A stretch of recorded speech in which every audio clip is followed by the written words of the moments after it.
What did the globe say to the map? I don't know. What did the globe say to the map? Ah, you're a flat earther. See, I thought of that just in the last hour and a half leading up to us recording this. I don't know if that's an original Jeff Gibson joke. I haven't heard that one I've before. not heard that before.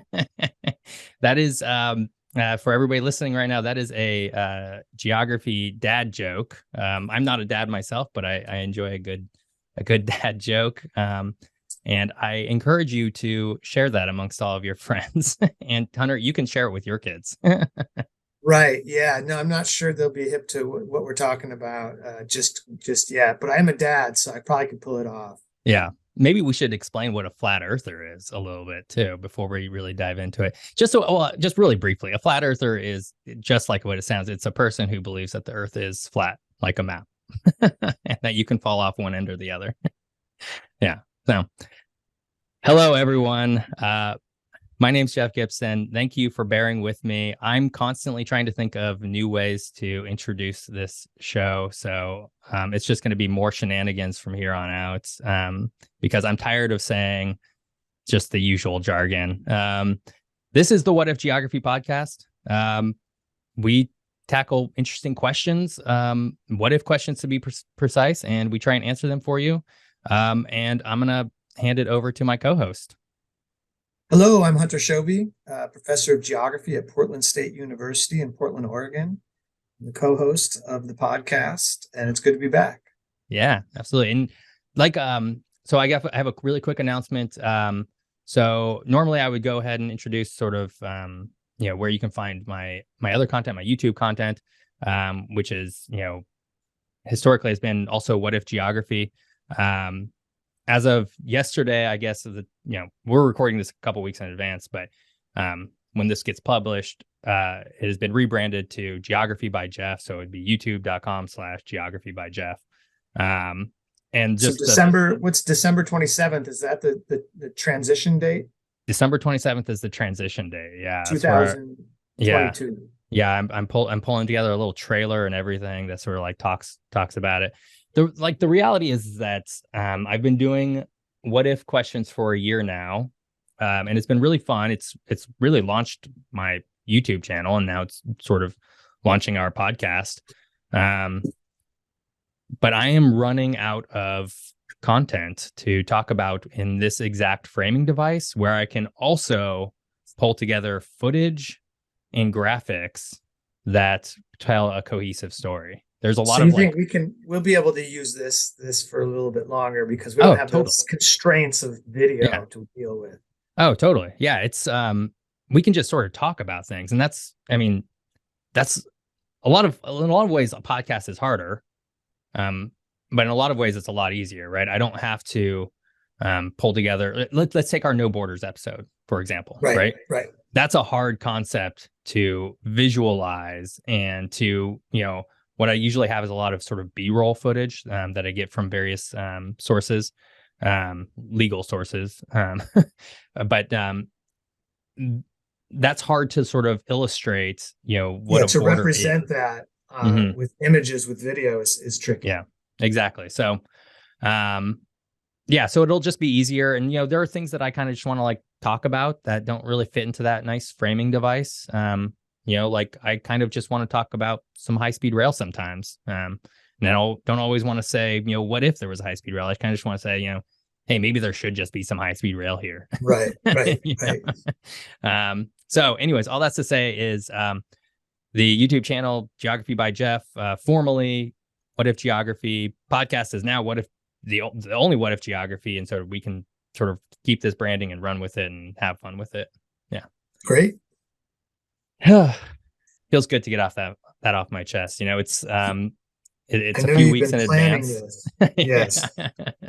So, all right. Well, let's go ahead and get to today's episode. And I think just to, I'll just introduce the topic. So today's episode is what if Washington, D.C. was made into a full state? DC Which is, statehood. yeah, D.C. statehood, right? It's certainly been a popular topic in recent years, for a lot of various reasons. I think just to level set a little bit, the whole reason why people are even talking about it, and have been talking about it, and we'll get into sort of the history of it a little bit. People have been talking about it for a while, but the reason why it's sort of getting more and more popular, is that there are currently over 700,000 people living in Washington, D.C., who are full citizens of the United States, right? They pay their taxes. They, do everything that, me and you would, but they don't have any representation, That's right. which is sort of a fundamental core part of what it means to be an American citizen, U.S. citizen, what have you, for people who live in this in one of the states, right? And so there are some other areas that we'll talk about a little bit that also don't meet that criteria. But the whole pretext of the country is, I mean, one of the pretexts for establishing the country and becoming independent from Great Britain was the idea of you can't tax us if we don't get to vote for things. No taxation without representation, right? And now there are people who are taxed without representation. So not only that, DC residents pay more taxes than residents in 22 states. And on a per capita basis, they pay more than any state. Get out, really? Like even more than like California or? On a per capita basis, more than any state, including California. So by that measure, people in Washington, D.C. are paying the highest rates of taxes. Right. And I think it's like, well, so I mean, I don't know what the overall makeup of Washington, D.C. is today. Maybe I should have done a little demographics research. I've got some of that here. Oh, do you? Well, I guess my point on that was just going to be and we can get into the demographics a little bit, but it was just that I'm not sure sort of what necessarily compels somebody to live there, aside from the fact, maybe that they were just born there and that's where they've always lived. But if somebody were to move there, I'm not sure sort of what compels people. It's probably some sort of job. I would wager that most people probably still don't fully understand that when they move to DC, they are giving up their representation in Congress. Unless they continue to vote from wherever they moved from, if they move from one of the states in which people can vote. So here's some of the reasons that there are obviously generations of people who have lived in Washington, D.C., but also there's a lot of universities in Washington, D.C. That's where I went to grad, for example. So there are a lot of university students, and that's an easier case to get the absentee ballot from wherever you're from and still be represented in Congress because you're going to college there.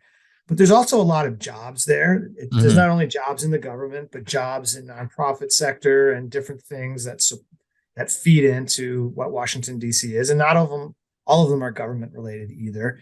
And so, certainly it's a serious issue that hundreds of thousands of people, over 700,000 people live there and are not represented in Congress. They have a representative who is a delegate to the House of Representatives. It's like non-voting, right? Non-voting. So Eleanor Holmes Norton has this position since 1991, since I lived there. Oh, wow. She's been in this position. And so her role is unique in that she's a delegate to the Congress. She cannot vote. However, she can sponsor legislation and she can serve on committees. Washington, D.C. also has what they call shadow senators and a shadow rep, which have, I think, less purview and less agency than Norton does. And Eleanor Holmes Norton has been one of the individuals who has been advocating for decades now for DC statehood.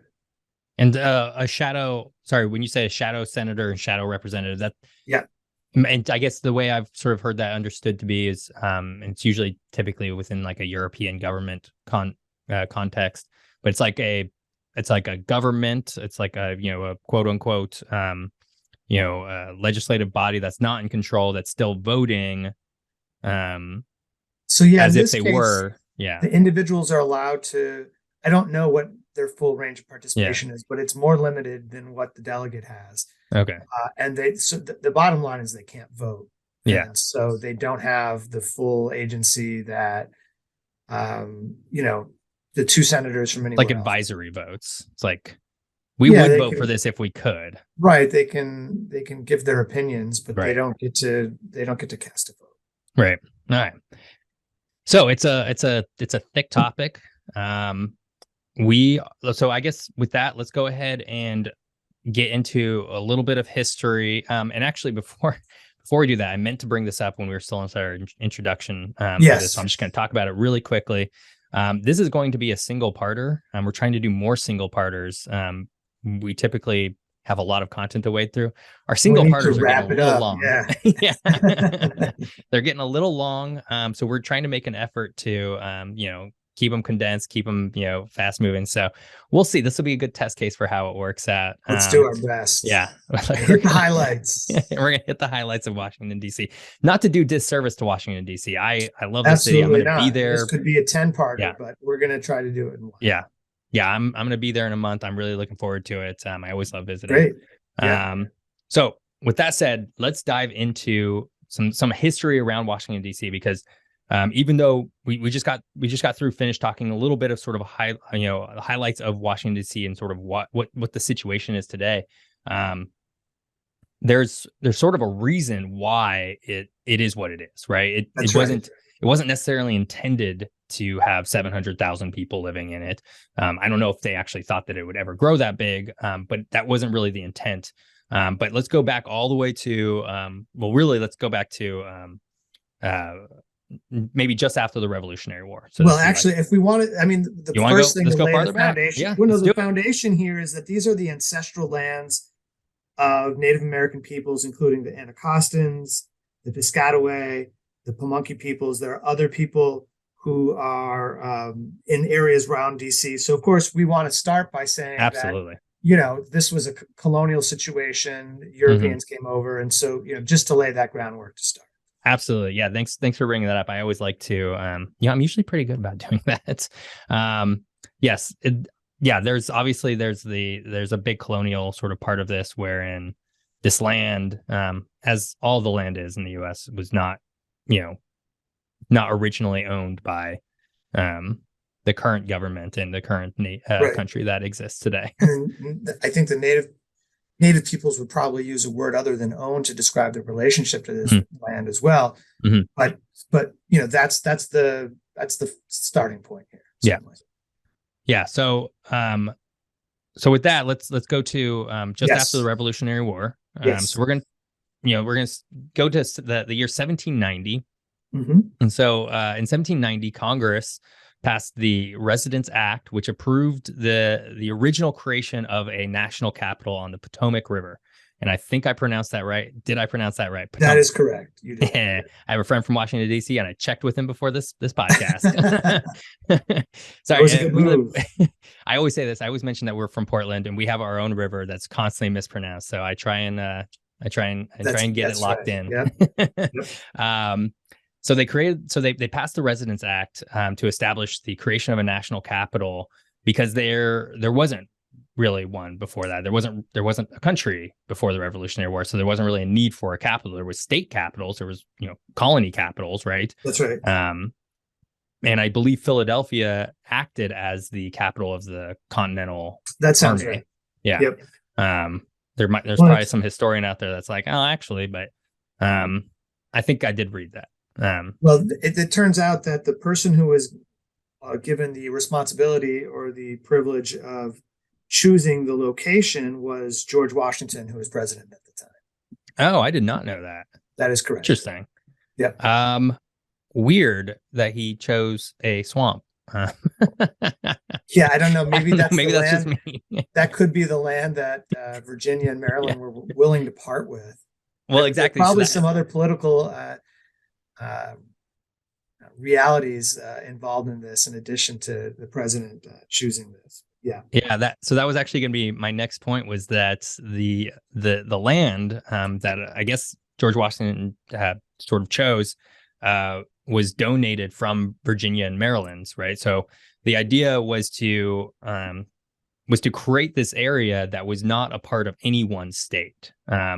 And the reason for that was that I think, if I'm remembering what I read correctly, is that had the capital existed within any one state at the time, which, this was again shortly after the Revolutionary War, the amount of quote unquote federalization, as we would know it today, was not in place back then. It was pretty loose. So if you had the federal capital for the country in any one state, it would be seen as, at the very least, or potentially really giving undue power and influence for that single state, right? So if the state of Virginia, for example, had the capital, they would have undue influence over the federal government because they owned that land. Right. That's the whole idea of having this be someplace else. And I'm trying to think of other countries that have this arrangement, but there might be others. But most examples I can think of, the national capitals, in a particular jurisdiction, and it's not this unique situation. Although there may be examples of that I'm not thinking of. Yeah, actually, I was thinking, is Mexico City its own that was state? the one I was thinking of. Yeah, the District Federal. Yeah. Yeah, that's the only one I can think of. I mean, I'm not an expert on the capitals of every single country. Geography is not the study of state capitals. Yeah, exactly. It is not. It's contrary to what your elementary school teacher taught you. Right. Although it was that one day in 8th grade that geography from, that's not what we're thinking of when we think of geography. Right. And then just going back to sort of this formation of this federal area to make this capital. I always thought this was really interesting. If you look at a map of Washington D.C. today, on Google Maps or what have you, you're going to notice two things. First, it doesn't go into Virginia today, as we just talked about. And we'll talk about that in a little bit, why that is. But right. The other thing you're going to notice is that it's going to border the river, the Potomac, and then it's going to have some very hard lines, very geometric sort of. It is half of what used to be a square or a rectangle. Yeah, so it was originally laid out to be 100 square miles. Right. Mm-hmm. And that's not what ended up happening. Washington, D.C., and people who live in Washington, D.C. don't tend to call it Washington, D.C. It's the district. Maybe it's D.C. As far as I know, as far as I remember, that those are the more colloquial terms that are used, the vernacular that's used in Washington, D.C. So Washington but the city of Washington was named after George Washington, of course. And then Columbia, the District of Columbia, right? Columbia is the female personification of Columbus, Christopher Columbus. And Columbia was used to refer to the original 13 colonies, apparently, for a time. Mm-hmm. So in the 1790s, the 13 colonies were referred to as Columbia. And interesting. there was an image of a woman with the stars and stripes, and that was Columbia. And that, by the early 20th century, had given way to the Statue of Liberty as more of a representation of the United States. The Statue of Liberty was erected in 1886, not in Washington, D.C., of course, but in New York. Right. But that's part of the history there. Incidentally, Maryland was named after Queen Henrietta, who was wife of Charles I, who ruled in the 1600s. And then Virginia was named after Queen Elizabeth I of England. So a whole lot of monarchy. The whole colonial panoply is and the place names are right there. So that's so one, I think, going back to if you live in sort of the area today, you probably call it the district. I think a lot of people call it the district. Maybe they call it DC. So this is a weird thing that I've noticed between my friends who come from the East Coast, or maybe just on the eastern side of the country, contiguous country, and those who are West Coast and probably even Alaska and Hawaii. Yep. If we call, if we're referencing Washington, D.C., somebody born and raised on the West Coast, we will say D.C., right? Like, oh, D.C., yep. D.C. Because if we say Washington, you mean Washington State? Yeah, exactly. We're referencing Washington State. Yeah, I think that might be the case, that outside of the district, People on the East Coast may refer to it as Washington. Yeah, I think They so. don't have the inside Washington situation going, but they're on the East Coast, and that's the Washington on the East Coast. Yeah. That's sort of what that's sort of what I've gathered is that, then my friends who are, living in New York today, for example, will call it Washington. And anytime they reference Washington State, they say Washington State. Anyways, that's just a weird little colloquialism sort of thing, difference between the two sides of the country. Okay. We are actually, we wouldn't you know, we are already at an ad break time. Is that we should have said nothing about trying to make this short? I know, right? We're gonna play you some ads, and then we are still gonna try and make this less than an hour and a half. I guarantee you. We'll make it happen. All right, here's some ads. Welcome back. Hopefully you listened to some ads. Blah blah blah blah blah. Again, we're trying to keep this under an hour and a half, so I'm just gonna launch right back into it. So following the Residence Act in 1790, where they sort of laid out the square piece of land, 100 square miles from Virginia and Maryland, they in Congress in 1801 passed the District of Columbia Organic Act, which officially organized the capital and placed it under the exclusive control of the federal government. So it took a little while longer to sort of cobble everything together. And that was the moment where people who were living in the district were disenfranchised from representation. Is that correct? Exactly. In 1801, there was only about 8,000 people living there. But as soon as that act passed, those people lost all of their representation in Congress. And so there was, at the time, there was about 5.3 million people living in the country as a whole. So 8,000 people, not really a lot of people. I don't know. It's still people who are losing their representation. Kind of weird. It was only, a couple decades after the Revolutionary War. So people who were alive and probably voting on this really had a hand in sort of passing this. Well, what I remember reading something that 1801 is the year that we're talking about. The city is placed under control of the federal government, and 1801 is the year that people in Washington D.C. start talking about this isn't right. We need to be represented in Congress, and so it doesn't take long for this to become a political issue. Really? So I didn't even know that. I mean, I assumed people, so when we're talking about.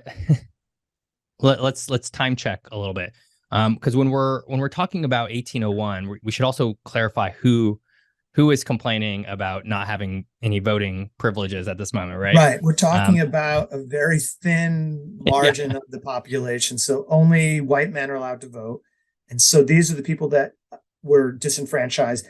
Other groups of people already disenfranchised, and so this contingency of people who were complaining about not having the vote would have been the people who formerly had the vote to vote, the white men. This is not a moment where all of a sudden, there's advocacy for everyone to get to vote. That's not happening this time. Exactly. Yeah. And there was at the time, there was slavery. There was a big slave market inside the area, and we'll talk about that in a little bit. But really, what in 1801, this act also did one other thing, and it split so it's 100 square mile sort of square or rectangle. I'm not sure geographically how it maps out. But it split it in half, and it split it into two counties, right? You have Washington County, which is the county that's east of the Potomac River on land formerly owned by Maryland. And then you have Alexandria County, and that's the land that resides west of the Potomac River on land formerly owned by Virginia. So the portion that belonged to Virginia recedes back to Virginia, control of Virginia. Yes. And today the district is about 68 square miles. So that means, some 32%, about a third of it, of Washington, D.C. basically became part of Virginia again. Mm-hmm. And then the part from Maryland is still the part that forms Washington, D.C. today. Yeah. Okay. So it wasn't about half, right? So okay. So it was about 33% Virginia, 66%, and change Maryland, Like which is yep. interesting. That I mean, obviously we don't have, and I didn't see this in any of my notes when I was doing my research on this, but I wonder why Maryland gave more land than Virginia. I don't know if we're gonna be able to that answer part of that. the history. Yeah. Yeah. Well, but so why was it that Virginia? What was the story there? Well, so let's talk a little bit about Alexandria County, right? So, as we talked earlier, the if you look on a map today and you go to Washington D.C., you'll notice that the Virginia side of formerly Washington D.C. is now just Virginia, right? And so that actually encompasses, I think, the city of Alexandria, right? Is that? Yes. Yeah. I can never remember the cities that are on the other side that of the river there. Obviously, there's some other cities there too. So back in 1846 is when Alexandria County retroceded back to Virginia. And Hunter, do you have any idea of sort of why this might be? I think it has something to do with slavery. It absolutely has something to do with slavery. So this retrocession had nothing to do with the representation in Congress, right? The people who lived there, they might have cared about it, but that's not why they retroceded. Instead, why they retroceded was that Alexandria County was the location of a major slave trading market. And sensing change coming, the residents voted to retrocede back to Virginia, which would obviously go along and fight for the Confederacy just, a few short years later. They sort of, they saw sort of which way the winds were blowing at that point, and recognized that the federal government was probably not going to, the federal government of the Union, of sort of the current government, was not going to side with them for too much longer. And wouldn't you know it, they were right, because it wasn't that much longer until the Civil War broke out, and there was a big old war about slavery and whether it was right or not. And obviously, it's not right, and that's why we don't have slavery anymore. So it's an interesting sort of point of contention. Well, there is slavery. It turns out still there is slavery, but not in the form that we're talking about. Yeah, not in the same sort, not in the same kind of slavery. You are correct. Yes. Right. So when Alexandria retroceded, of course, those people who did live there, they immediately got representation back in Virginia. So that sort of went hand in hand with it. What year was that? Did you say that? Were we 1846. 1846. Okay. Yeah. So we've now jumped ahead a couple decades. Okay. Yeah. Because if we go back to 1800 was the year that Congress first met for the first time in November. 1801 was when this division happened, right? Mm-hmm. Yeah, that was when they passed the District of Columbia Organic Act. And in 1801, at that point, there are 16 states recognized in the United States. In 1846, there's quite a bit more. I'm not exactly sure how many. I can tell you exactly how many. So in 1846, the 29th state was admitted to the Union, and that was Iowa. There were 29 at the time. All right. Was that before? Was that before Texas? Texas was in 1845. 1845. So remember, Texas was independent for about 9 years. Yeah. Then the United States fought a war against Texas and Mexico, and then a lot of borders changed. Yeah. Time. So the reason why I bring up Texas specifically is because when Texas originally became independent from Mexico, I think this is like in 1830, mid 1830s, 1835, I think. They originally wanted to be annexed by the U.S. immediately, right? They'd asked to be annexed.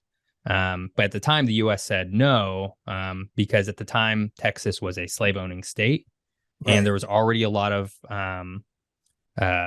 contention around that slavery, whether it was going to be a thing or not. And the U.S. did not want to admit another slave-owning state. And so what they ended up doing, though, was like 10 years later, and I guess in 1845, was they admitted Oregon and Texas, right? I think it was Oregon. No, Oregon's in 59. 59. Okay. So there was another state that was admitted at the same time. Or So in am I? 45, in Yeah. 1845, is that what we're Yeah. talking? Am I wrong on this? I thought, man, I could be way wrong. So earlier in the year in 1845, Florida is admitted. So maybe, you know what? All right, I'm going to give up on this thought and just sort of chalk this up as I'm not a historian, I'm a geographer. But I do remember that line specifically, that Texas was not admitted originally because they didn't want to admit another slave owning state, because it was just too much of an issue at the moment. So that's just a little bit of further context to add into, now it's 1846 and Alexandria County, again, sensing that there's this whole thing is starting to, bubble up. So their goal or their choice is to just bail and go right back into at the time, firmly slave, holding state or whatever it's called, slave state. Pro-slavery. Yes. And we'll talk about this in a little bit. A lot of people today like to talk about, well, why can't Washington D.C. just go back to Maryland, or the current Washington D.C. go back to Maryland, just like Alexandria County went back to Virginia? And it's like, well, let's pump the brakes on that a little bit, because the whole context for why they went back to Virginia is very, very different. And the time was very, very different, right? So it's a whole, there's just a lot that's different right now. Yeah, there's the idea that people in Washington, D.C., they don't identify with Maryland. They identify with Washington, D.C. They identify with the district. And then that would also require people in Maryland being willing to vote in favor of having the people join Maryland as well. So it could happen. Mm-hmm. There's mechanisms for making that happen. But the big push now is not for that. It's for D.C. statehood. Right. And I think with that, Hunter, I think I'm ready to start talking about DC today. Do you have any more history that we need to cover? I mean, I have some more recent 20th century history. So let's talk about some 20th century. So first of all, and then one thing that might be significant, I think, to mention here, that is in the 1950s, DC becomes a majority Black city. So it had not been before previously, but that's the time, sometime in the late 1950s, where Washington, D.C. becomes majority Black city. In 1861, the 23rd Amendment was ratified, and that gives Washington, D.C. 3 electoral votes for president. So at that point, residents of Washington, D.C., or citizens of the United States, they do get represented. They don't get represented in Congress, but they can vote for president with the 3 electoral votes. Yeah, what's that? Well, I was just going to say, I think that's a great point of sort of clarification, because we've talked a lot about how, especially at the beginning of this episode, that people in Washington, D.C. don't have any vote, like any representation, right? And while that is true, factually, right, representation is representation in Congress. They don't have any legislation. They don't have any legislation. Legislature. It is a good point to make, that people in Washington, D.C. do technically have a voting block for the president, right? And so, but that wasn't until 1961. In 1970, D.C. gets their first non-voting member of the House of Representatives. So, a presence, but not voting representation. And then in 1973, the District of Columbia Home Rule Act was adopted. This was effective, I believe, in 74. And what this was is that the people, the citizens of Washington, D.C., were at this point in 1973 allowed to elect a mayor and city council rather than have them appointed by the federal government. And so that was a big moment for people in Washington, D.C. So prior to this, if I'm hearing you right, and again, like, this sounds familiar. I feel like I've heard about this before. But if I'm hearing you correctly, prior to this, the city government of Washington, D.C. was not an elected body. It was appointed by the federal. It was an appointed body, which is by Congress or by the president. or maybe I we don't don't, know, and that's fine. yeah, I Um, don't know the answer to that. I'm guessing Congress, but I don't know yeah. for sure. So, but I think I guess what I'm trying to get at here is that, um, people who live in Washington D.C. Before this period of time, um, couldn't vote for a legislator. That's right. They might have been able to vote for a president, but not a huge sway. Right. So somebody within this new sort of government was then appointing for them their city government, their local government. Right. So these people had almost like, it's like you're twice removed from being able to vote. Right. There's at different scales, there's no representation. Yeah. And so the big push, and we're starting to get a little bit closer to the contemporary here. The big push initially, in order to get representation, was for a constitutional amendment. So in 1978, a constitutional amendment is proposed that would give DC voting representation in Congress, but not make it a state. So that was the language then. Congress approved this in 1978. Really? And what they needed was 38 states to ratify this agreement for it to become part of the Constitution. In the next 7 years, only 16 of those states, ratified the amendment, and the others didn't. And so time went by, and it was not adopted. Does it? So wait. States. And I'm certainly not a legal expert. And Hunter, I'm not sure how, if you know the inner workings of this. Do those things age out? Because you'd mentioned after 7 years. I believe that there's a period of time which this ratification has to happen, and if it doesn't, then whatever is passed by Congress goes away. And so that was the story there. Yeah, and so if you have to have states ratify, that means that each individual state legislative body has to then vote for it and approve it. I'm assuming it can't just be like the governor saying, "Yeah, we approve," slap a sticker on it.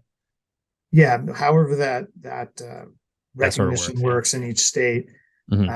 So it was, after that, sort of fell apart. That's when the statehood movement really began to pick up steam in the 1980s. There was a statehood movement before that, but seeing that this constitutional amendment option didn't work so well, that's when the contemporary statehood movement for Washington, D.C. really starts to pick up steam in the 1980s. And the constitutional amendment, that would have just given them a representative. It wouldn't have done anything with the Senate, right? No, I think they would have gotten senators as well. Oh, so okay, so they. I'm guessing if it says, my notes say Congress, so Congress is the House and the Senate. Okay, so I'm wondering. Interesting. I wonder what the functional difference then would be between, like, how would you why would? Well, so if they would have voting representation in Congress, but the government, the area of Washington, D.C. would still be ultimately under the ultimate control and the ultimate authority of the federal government. Statehood is what changes that. Okay. So the difference between the constitutional amendment would have not, I guess simply, it's kind of a tricky way to say it, but it would have established representation in Congress. But the control over the District of Columbia itself still would have rested with the federal government. What's being pushed for now, statehood, would change that. And the federal government wouldn't have control over whatever portions of what is now Washington, D.C. would become part of the independent state. And that's another thing we can talk about as well. Oh, yeah. People will say, well, you can't do that. What about the Congress and the National Mall, the Smithsonian, all these federal spaces, the White House and such. And so I think the proposal is that there would be a small swath of what is now Washington, D.C. that would still be, the remit of the federal government, but that where most of the residences are, that would be a state, which in 1982, voters ratified the state would be known as New Columbia. And there's a new idea of what it would be called today. In the last few years, there's been a new idea, but New Columbia was in the 1980s what people were proposing this new state would be called. Yeah. Yeah, and I think that goes back to, sorry, just to clarify on this difference between a state and and it not being a state. Yep. That we as a country, if you're not from the U.S., we get really high on the idea of states' rights, right? states' Well, rights there's tension between federal and state rights, and then there's some right. rights that rest with jurisdictions below that of the state. So, for Mm-hmm. example, education in the United States is very locally based, and there's boards of education with different municipalities in different cities. So even within the city of Portland, for example, there's not just one Portland public school system. David Douglas has a school Right. there, it's a public school system. And so, these are the levels of decision making that exist in the United States. And there is this idea that the states have certain things that they can choose to do. They can levy a sales tax or income taxes. The federal government can't decide that for them, but they can't do things like raise an army. They can have a National Guard and control over that. They can't negotiate treaties with other countries, for example. This is the responsibility of the federal government. So there are some lines that are drawn between what a state can do and what it can't do. But then there's also this gray area that there's this pushing for less or more state rights. Right. Yeah. And yeah, I guess just to sum it up, it's, there's states have a certain amount of autonomy, and Washington, D.C. would not have gotten that same sort of autonomy, even correct. if it had gotten representation. That's Great. right. That's right. We are already at ad time again. Is that right? Okay. Yeah. We are going to be right back. We're going to start talking a little bit about Washington, D.C. today and the current situation. We're going to sort of expand on that. So listen to some of these ads and come right on back. Welcome back. We are just finishing up talking a little bit about the history of Washington, D.C. I don't think there's anything more for us to necessarily say, but again, Hunter, I'm going to toss it back to you, or should we sort of move on? Well, just as a bridge to what's happening in the 21st century, back in 1993, D.C. statehood was debated on the floor of the House of Representatives, but it was defeated. And every year since then, statehood has been proposed, but has never gotten to a vote up until just recently. Until very recently. We'll talk a little bit about that coming up. Yeah. The other thing that we should mention here is we mentioned the 1950s was the late 50s, Washington, D.C. became a majority Black city. And in 2011, the Black population fell below 50% for the first time in 50 years. So the current demography is that Black people still make up 47% of the population of Washington, D.C., but that was higher in past decades. So 41% white, 4% Asian, 11% of Hispanic origins. That is the rough demographic background from a racial perspective. And if Washington, D.C. were to become a state in and of its own, it would be the only plurality Black state in the country. Wow. So there's, you never there's probably some race politics at play here too. Oh, right? If you listen to people talk about DC statehood, that's one of the big things that's talked about, is that this is one of the mechanisms by which Black people are disenfranchised in the United States. And this is one example of that. Yeah. Cause if you're looking at, again, there's somewhere around 700,000, I think it's closer to 710,000 or something like that. And you're saying that 47%, so let's say 50%, make it nice and clean and easy. Sure. You're saying that there's 350,000 sort of Black people who have no vote, which no vote in Congress, which is a disproportionate amount compared to white people, compared to Hispanic people. I'm not sure if there's any other sort of demographics that would come above them, but it's just a disproportionate hit. And it's interesting that voting block, that DC statehood has gotten an uptick, I think, in the last few years, as we're about to talk about, during the same period of time where the Black population has decreased and the white population has increased. Yeah, exactly. I was going to say that exact same thing. It's like now that it's becoming less Black, maybe now people are sort of entertaining the idea a little bit more, or it's at least becoming popular to talk about again. It's just some interesting, trajectories, I think. So I guess with that, let's talk a little bit about Washington, D.C. today. So 2016, which is not that long ago, there was a referendum where almost 86% of the city voted for becoming a state. So there was overwhelming support for statehood within the district very recently. Right. And so I think this is important. part to maybe just point out that, listener, if you're interested, you can go to, there's a website. It's statehood.dc.gov. That .gov is very important.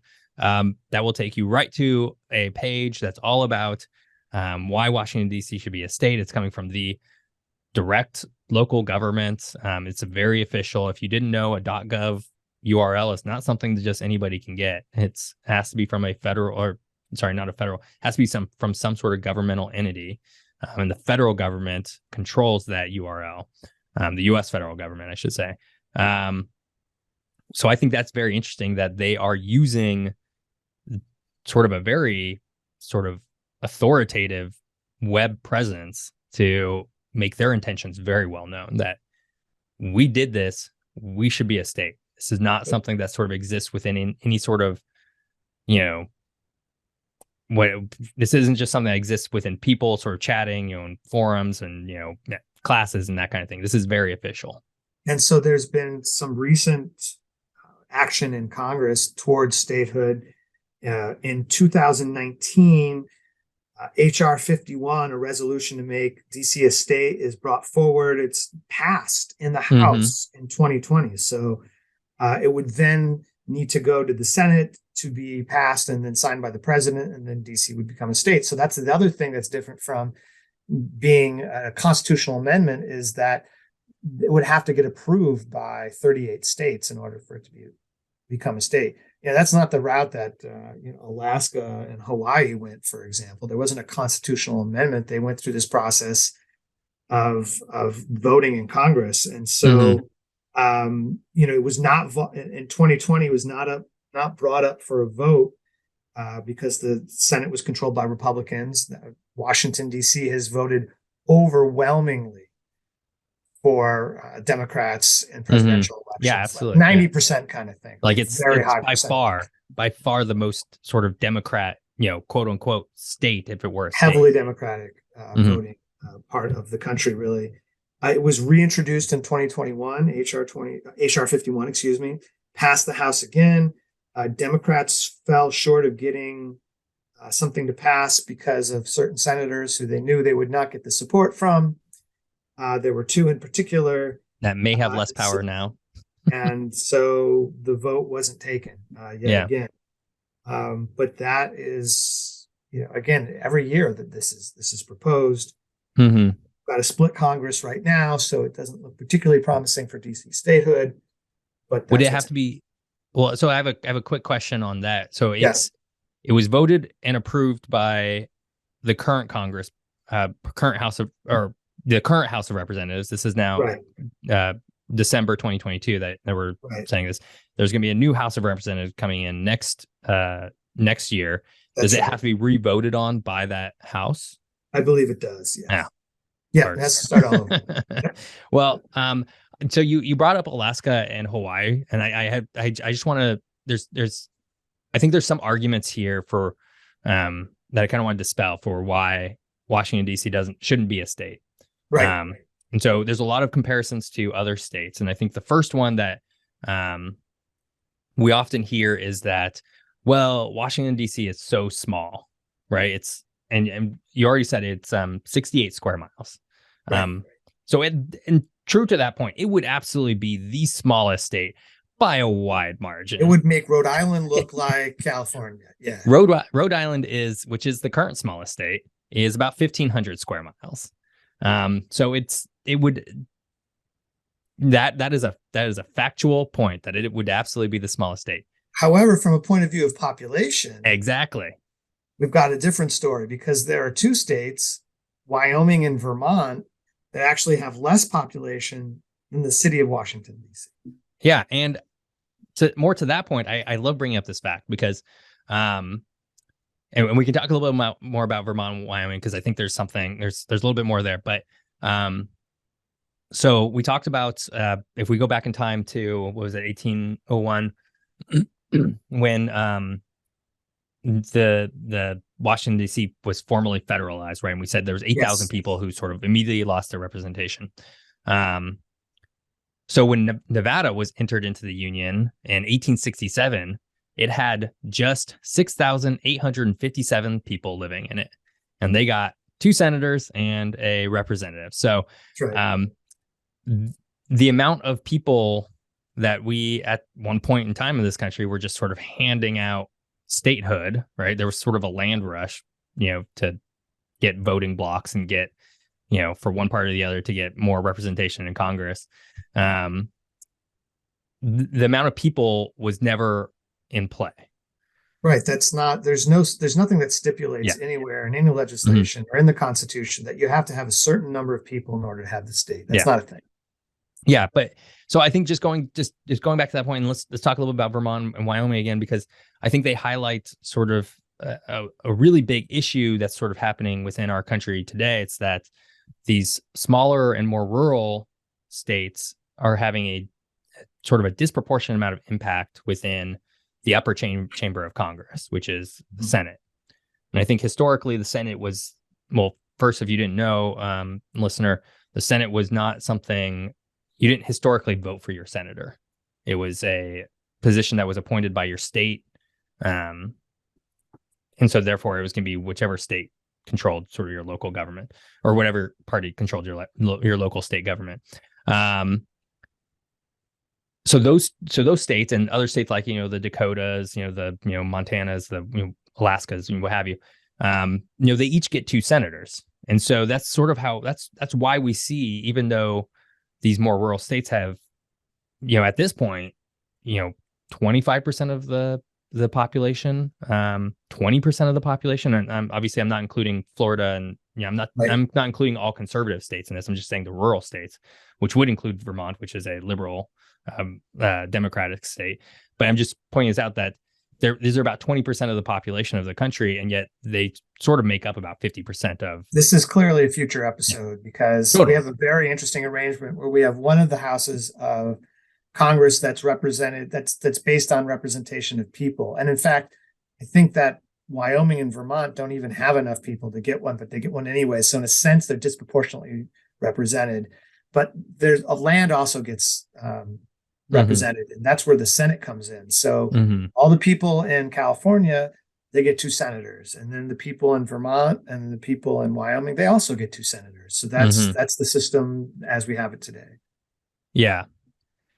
Right. Yeah. So to your point, it's I think at the time when this structure was sort of envisioned and imagined, it was thought of as a way to ensure that smaller population states, if we're looking back into like the late 1700s, early 1800s, weren't going to be, I guess, bullied by the larger population states. Today, maybe there's still some merit to that. I don't know. I'm not trying to, say that we should do away with the system, but I think it is worth calling out that the Senate is not, I would argue, is not representative of the actual conditions and the actual representation of the country as a whole. Well, yeah, states and land get represented in addition to population, and so that's maybe a conversation for another time. But that's the situation as it stands. Yeah. So going back to it, to what you just said, Hunter, there's no requirements to becoming a state, right? There's nothing that says anything specific aside from the fact that you just need to. Right. There's a mechanism for admitting a state, but there is no land area or population requirement. Yeah. But there is a requirement, and we already talked a little bit about this, around maintaining a federal district, which is fully separate from any of one of the states. And so and maybe it's on that statehood website. I'm not sure. I actually have it open, but I'm not going to try and dive into it. I'm pretty sure that they explained there that that's where you make the split. Basically, you would carve out a small area that would be recognized as the federally recognized part of the capital. And, whether, that's an interesting question. Would Washington, D.C. be the capital of the United States anymore? Maybe not. It would be another state, and the capital of the United States would be that federally recognized area that would maybe need a new name. Right. Well, and I think so there's a map out there somewhere that exists through one of these sort of proposals. And I want to say it's on the statehood.dc.gov website that sort of shows what that federal district would look like. And I think you would already talked about maybe this would be it anyways, but it's basically that the mall, the Washington Monument down to the Lincoln Memorial, and then all of the Smithsonian's sort of that are around it, and then going up into the White House and then sort of back around, right? It's sort of this Congress and the Supreme Court. In a population of 0, well, I mean, maybe 5. The idea is that there's no consider the president. There's the senators and reps who sleep in their offices because they don't want to rent an apartment or something like that. But or they, the interns who have to stay up all night. But yeah, the idea is there'd be no permanent population. Mm-hmm. Yeah, and from what I've seen, the idea would be that, or I don't know about what would be the actual capital. I guess I would assume that it'd be that little federal district would be the actual capital, and that would maintain the Washington D.C. name. And the other name that I've seen sort of floated around is the Douglas Commonwealth. That's what the website that you're talking about, that's officially advocating and pushing for this. The idea is that that's one of the what ifs, right? What would happen? We would need a name for this state. Mm-hmm. It would be the state of D.C., but the D.C. would stand for Douglas Commonwealth. So this would be an homage to Frederick Douglass, who is one of the great figures of American history. Orator, writer, statesman, abolitionist, former slave who became free, and perhaps a very fitting individual to recognize this honor. Yeah, absolutely. And I think that I think to me it makes a lot of sense to sort of shed the Washington D.C. name, but still keep a little bit of the Douglas Commonwealth. Obviously very intentional with the D and the C. Right. Right. So still keeping a little bit of that heritage or whatever, history there. But basically losing the Washington part. But losing the Washington part, right? Shedding that a little bit, and then just becoming a very small state, which would in some ways, even though it'd still be part of the larger United States, it would almost act as a city state, which is a fun concept. It's one of my favorite geographic sort of urban geography concepts, which is a state, a country that is wholly just a city, right? And so basically Singapore is, I think, the only current modern day city state. But that's how this new state of Washington, D.C. would sort of function, right? Because it wouldn't have any farmland, it wouldn't have any pastoral lands, it wouldn't have any rural agriculture or anything like that. There's some park areas, but it's urbanized. Right. It's very urbanized. Yeah. So I guess I don't really have anything more on sort of the current efforts to become a state. I do think it's really funny. The last time I was in Washington, D.C., and I've been there a couple of times now. But I did notice that, everybody, has their own license plate, right? Just like Oregon has its license plate, California, New York, have you, Washington, D.C. has its own license plate. And just true to their spirit, right on that license plate is a big fat taxation without representation, or something to that effect, right? Yes. So the history of that is that the license plate changed their motto in the year 2000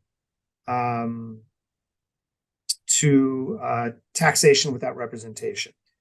And formerly it read "Celebrate and Discover" from 1991 to 2000.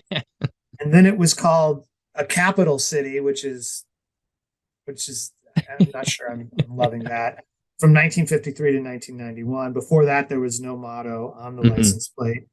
But I think more recently, in 2017, so more recently, the phrase was slightly altered to read "End taxation without representation," to make it completely spelled out and clear. That they weren't advocating that or anything like that, but that they wanted that ended. So it's interesting that all vehicles in DC, when they're registered with the DMV, they automatically get the "End taxation without representation" tags. You can opt out of it, but you have to go to the DMV to do that. And you can also opt back in, also, if you change your mind. So President Clinton put the plates on presidential vehicles. So the presidential vehicles actually said taxation without representation. George W. Bush II, took them off. And then apparently, so Obama put them on during his second term only. And then Trump had them on for years before his chief of staff removed them. So it's He gone back probably and didn't even forth. notice. Yeah. So anyways, that is, yeah, the politics right there on the license plate. It's And the which is political just like, disconnect. and it makes sense too, right? It's like, this has to go on everything. This is a great way to express our identity. This is a great way to sort of get a message across, because it has to be sort of, I mean, it's just so present, right? I think the idea was to, shame Congress people into Hmm. constantly seeing that, and then they Right. realize, and that didn't really pan out. Yeah. Well, But then yeah. also for people, people come visit Washington D.C. all the time. It's a huge Hmm. destination for people around the country and around the world as well. And that people would see that and they would say, what does that mean? Because a lot of people Hmm. probably don't realize that that's the situation. So that was, I think, some of the agenda items for having that on the license plate. Yeah. So let's talk. So let's go back in time to talking a little bit about Maryland. Okay. Yeah. We've talked a little bit about this already. Listener, if you recall, we already sort of talked about sort of the retrocession of the Alexandria County back to Virginia, and we sort of talked a little bit about why that wasn't really sort of going to function the same way, or why that shouldn't be and probably can't happen the same way today. But I think it's worth sort of going over it a little bit more in depth. So, it really is today a common argument, and you'll see this online. Basically, anytime somebody brings this up, wherever, Twitter, wherever, um, you know, DC shouldn't become its own state. Instead, it should just be retroceded back to Maryland, just like Alexandria County was to Virginia.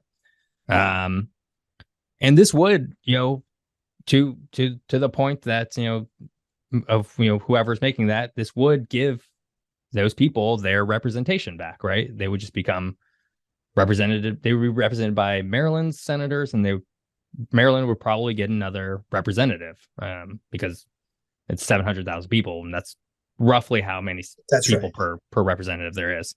Gets a little shaky when you get down some of the lower, The lower population states. Yeah. Yep. However, despite this sort of being a popular sort of opinion that naysayers of Washington D.C. statehood like to say, it's not really an option per the U.S. Constitution.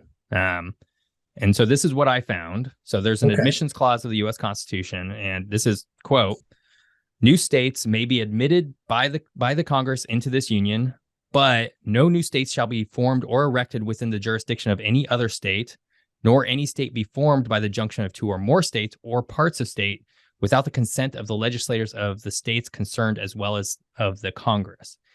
Now, that's a thick, sort of wordy, old sort of phrased statement. But what I was sort of reading through that was that, because granted, DC isn't a state. And so I think that's what stands out for me. Yeah. Well, so I guess what I was going to say was that if so, they already voted to become their own state. I think Washington D.C. residents would have to vote again to become part of Maryland, and I think Maryland would have to vote to allow that to happen. I think that's true. The Maryland would have to vote to allow that to happen based on the sort of clause that you just read. But considering that Washington D.C. is not a state, and that's the whole issue here, that there's nothing really barring from happening, as long as there'd have to be enough political will within Washington D.C. to join Maryland, and then there'd have to be a vote in Maryland to accept this territory as part of Maryland.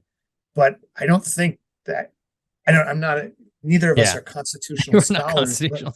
From my real basic reading of that, that could be a thing. I think the bigger issue is that Washington, D.C. is distinct now. It's got its own history. It's had its own history for a few hundred years. It's been a city longer than some states have been part of the United States.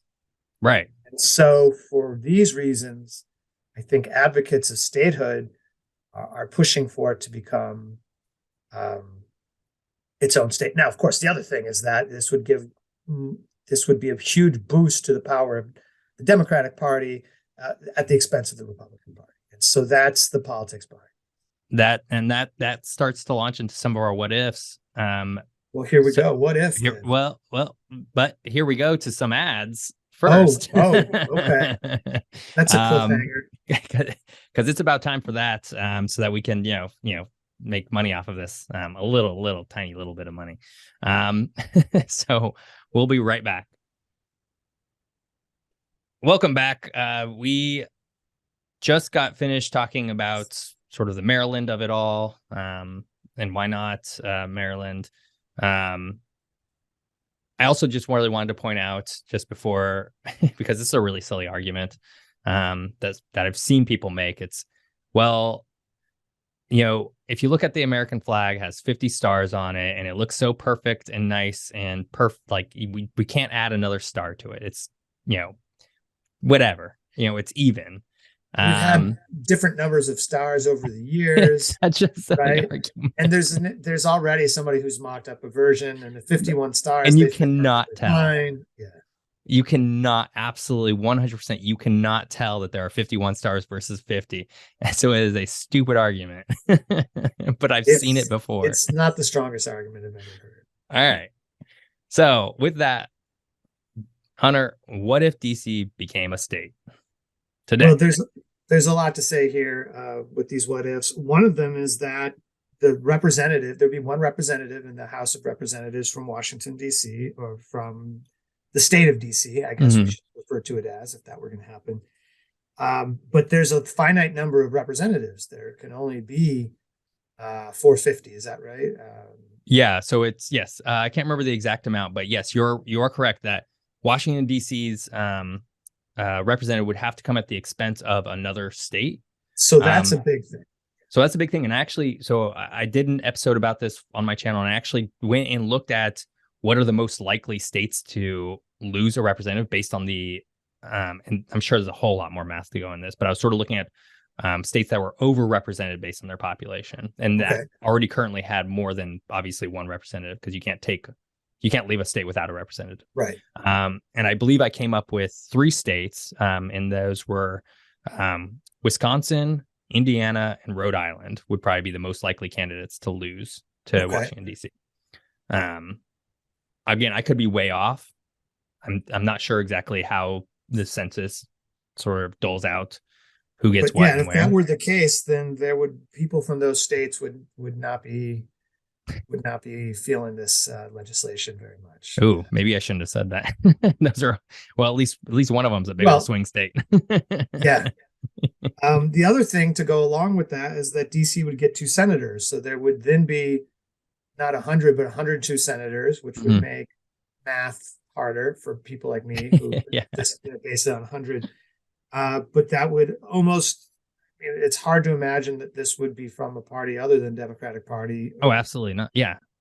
And so that is also one of the reasons why this is very unlikely to happen, unless the Democrats get control of, like, strong control of both houses in Congress, and then have a president who would sign the bill as well, which Biden said he would sign.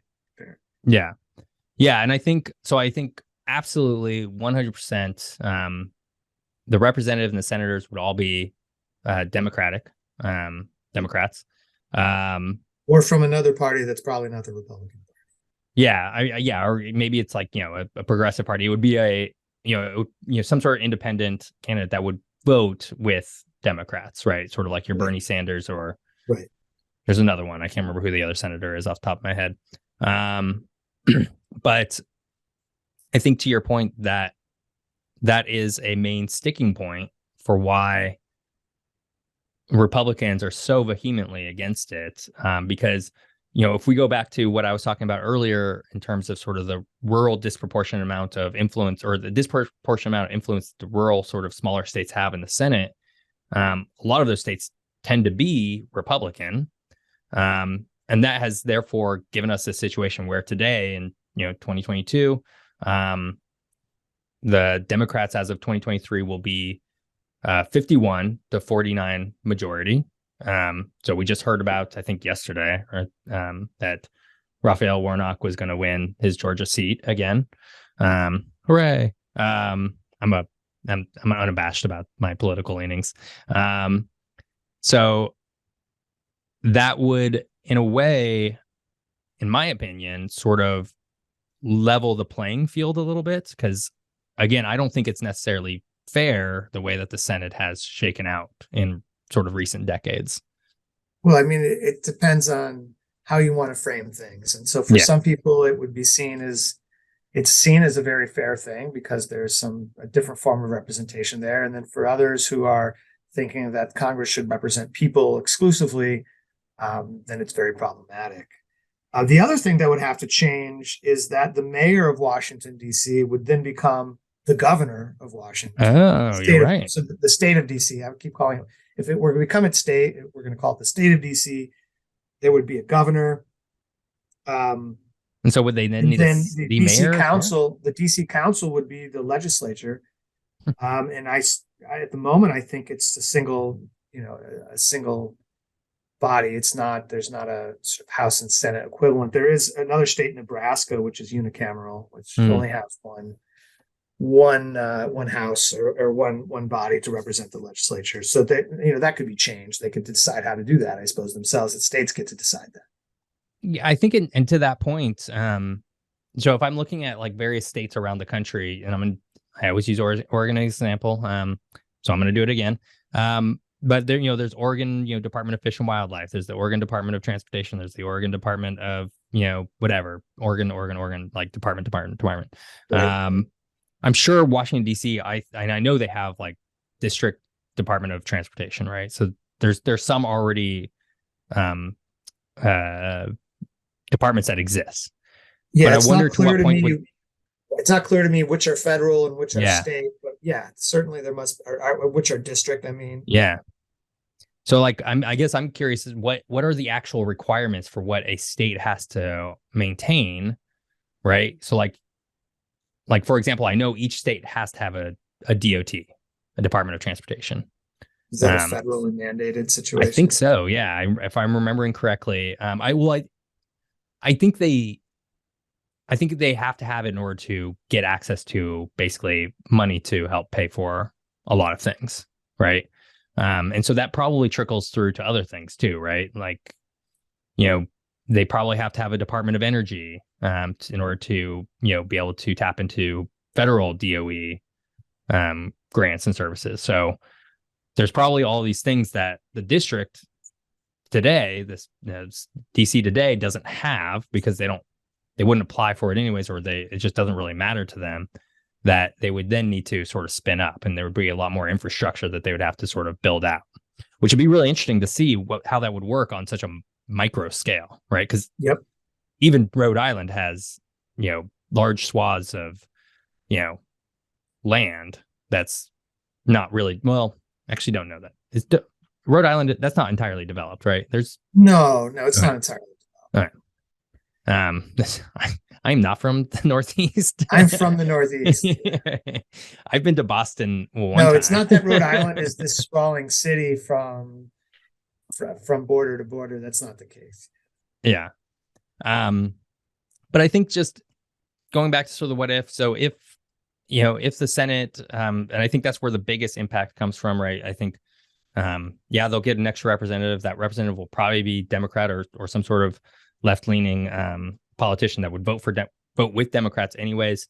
But I don't think the impact would be super big there, right? Not compared to the Senate. Right? So I think DC becoming a state and getting 2 more senators would create a situation where it would become much more challenging for the Republicans to get control of that House in the future. It's not to say it couldn't happen, but I just think it would be a lot more challenging. It could certainly happen, but yeah, that would make it that much more difficult. Right.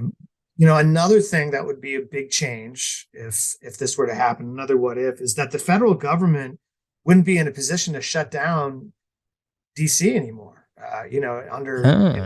And so, there have been threatened shutdowns, and if the state of DC controlled its own affairs, the federal government wouldn't have purview over that. Yeah, they would. I mean, they legally wouldn't have say That's right. in that, right? So going back to sort of states' rights, states are afforded a certain amount of autonomy that the city of DC certainly wouldn't have, but the state of DC absolutely would have. And I'm remembering, so at DC, I believe, legalized marijuana back around the same time Oregon did, probably in like 2017, 2018, something like that. But they can't do anything about it, really. But they can't do anything about it. Yeah. So I because think it's not, because federally it's illegal, and so that trumps that situation. Yeah. But if there were a state, this might be the biggest what if of them all.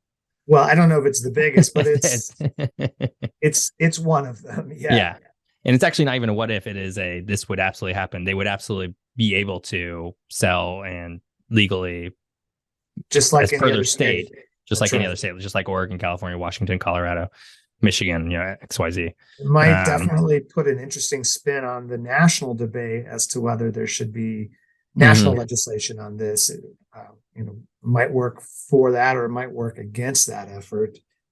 Another big change would be, so currently the mayor of DC, who we're saying would maybe become the governor, has to get permission from the Secretary of the Army in order to mobilize the National Guard.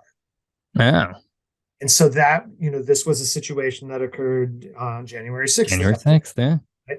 So if there was statehood, then the governor of the state would be able to call forward the National Guard in emergency situations without needing approval from the Secretary of the Army. Okay. So states today have their own National Guard, and, the governors of various states will call them in for various reasons. Typically, in my experience, mostly around some sort of natural disaster, right? There's a big flood, so you call in the National Guard to sort of help the logistics of the situation. There have been other moments, of course, in history when the National Guard has been called out in political situations. And so this is one of those things that would change. Right. And they would have more, again, I think a lot of this just goes down to DC would have the more autonomy to chart their own sort of path. Instead of being controlled by the federal government, would be able to solicit the federal government in certain ways. So another thing that would be different is that a state, like if DC were a state, it could receive emergency funds under the CARES Act, which it cannot right now. So that's another situation that would change. And remind me what the CARES Act is. Yeah, I don't know either. But I think it goes to the point that, it's just it's just another vessel for how states are able to get aid from the federal government. The CARES Act allows economic relief, right? Okay. So this was something that was in response to COVID. This was something that was. Okay. So I do remember that. The Coronavirus Aid Relief and Economic Security Act. I do remember that. Yeah. So this dealt with COVID. Okay. Yeah. Wow. Really? They couldn't access that? That seems so. Apparently, I mean, this is what some of the literature, I think, that comes from the statehood site says. So we'd want to vet this in different ways. But right. That's one of the things that is being used as a reason for statehood. Wow. Another thing that we talked about voting, that that residents in Washington D.C. Men have to register with a selective service. Like that's what I did when I turned 18. I registered with a selective service because it's a law. Yeah, exactly. Same. Yeah. And so, but we can vote, like where in my state, I could vote, right? And then so I was like, all right, well, I'm registered for selective service, but I can vote. And so there are people who are having to register for the selective service, but don't have the right to vote. And so that's seen as incongruent. Yeah, definitely not fair. I think, it goes back to the point where people are paying taxes, and as we learned, disproportionate amount of taxes. And, they're having to fulfill all these other sort of requirements that, are put on us as citizens of the country, of the United States. But in return, we're afforded the ability to vote for people to represent our interests. And DC is just simply not. And that, Well, and another thing that would be interesting to think about is that although there would be a district, a federal district, most of the embassies from other countries would be in the state of DC, because the embassies are not around the mall or anything like that for the most part. I mean, there's a few here and there. The Saudi Arabian embassy is right next to the Kennedy Center for the Performing Arts, for example. But many of them are in Georgetown and other places closer to residences. And so some, I think, people who've opposed DC statehood have said, well, we can't have that. But of course, there are consulates for different countries in large cities across the country. And other countries that don't have a national capital that is, its own district that exists in those places. Of course, those are different laws and are different countries, but it's globally, this is a thing. Right? Yeah, it's possible, right? This is I think the point that we're trying to make is that a capital of a country can exist within and given all the same rights, and it's totally fine and it's totally legitimate, and there's nothing inherently, and this is nothing against Washington D.C. I swear to anybody who's listening is from Washington D.C. There's nothing inherently special about the area that Washington D.C. exists in where it has to be ordained as completely separate. It can absolutely be its own state, and it can be, well, that's the debate, right? Yeah.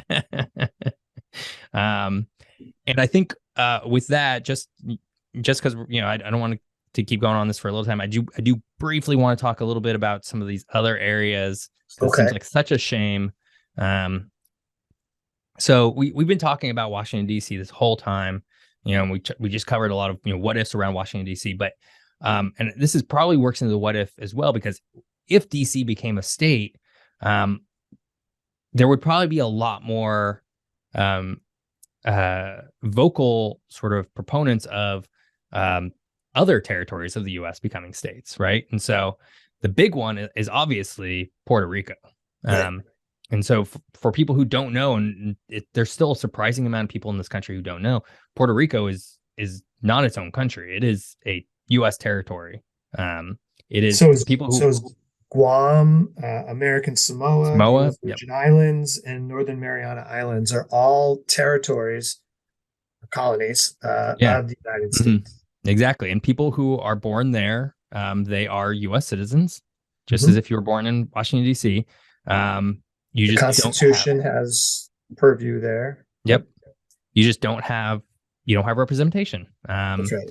And so I like to use the example of Puerto Rico because, again, we go back to this argument of, the size, the population. Well, it's so small for Washington, D.C. It's only 700,000 people, even though there's other states that are smaller. Puerto Rico is almost 4 million people. Puerto Rico is larger than a lot of states in the country. It's about the same size in terms of population as Oregon, right? However, there are, it is not a predominantly English-speaking state, for example. It is a Hispanic state. So I think, again, there are some racial politics at play here. But I think if DC becomes a state, a lot of these other territories, we have to start looking at, okay, why then now does DC get representation and not these other areas? How can we keep these people sort of in limbo and say, well, the U.S. owns this territory, and you have to follow the laws, you have to pay all the taxes, and just like DC does, but you're not going to get representation. I think there's something else here too. The other thing is that in Puerto Rico, there are independence movements, right? And there's independence parties and political parties that are advocating for independence. So the movement, might be towards getting voting representation, or the movement might be, this is the impetus we need to try to become fully independent. And, most countries are very reluctant to give up any territory. And the United States is not wanting to give up any territory either. However, doesn't mean it couldn't happen. Right. Well, and I think if we go back to our episode on global fisheries, where we talked a lot about exclusive economic zones, I think that's the reason why, right? for every piece of land you own, you get 12 nautical miles that you directly control off your coast. And then you get, upwards of, I think it's like 100 nautical miles or something. From 12 to 200 12 to nautical 200, miles 200 for nautical miles. economic And exclusive yeah, zone. Yep. that you sort of control, and obviously if that runs into another another country's economic zone, then there's some sort of math that goes involved in how that gets split up. But I think that's to the point of, obviously, we have it coded into our global management system of land that having more land is going to be beneficial, even if you're not responsible with it, even if you don't care about it or any of the people on it. There are inherently going to be some natural resources that could be valuable in the future. And so therefore, why would you let it go? And I think that's a huge debate for how we globally look at how we manage our land. Yeah, I mean, state powers don't want to give up territory. They don't want to be perceived as being weak, as giving up territory. And so there are very few countries who are willing to allow autonomous regions to become fully independent. Yeah. Yeah. And, there are, so I don't want to just leave sort of Puerto Rico and Northern Mariana Islands and Guam and American Samoa and U.S. Virgin Islands sort of in this sort of limbo of our episode, because it's just sort of a tack on at the end of the DC episode. But I didn't want to not address them either. I think for you, listener, these are absolutely future episodes that we will talk about, and we will they merit fuller discussion. They absolutely merit fuller discussion because while they make for a good comparison with DC, they're also different in how they're managed. They're different in their status, and even the way that people who live in the contiguous United States, they're different in whether people even know that they are U.S. citizens. And again, a lot of people don't. So I wanted to bring it up. I don't want to do them a disservice by just saying, well, we talked about them in this episode. We will get to them at some point in the future. But I think there is some discussion of if DC does become a state, then there are knock-on effects for these other regions. That's right. That's right. And I think with that, I think we might be about done. Well, we sort of did it.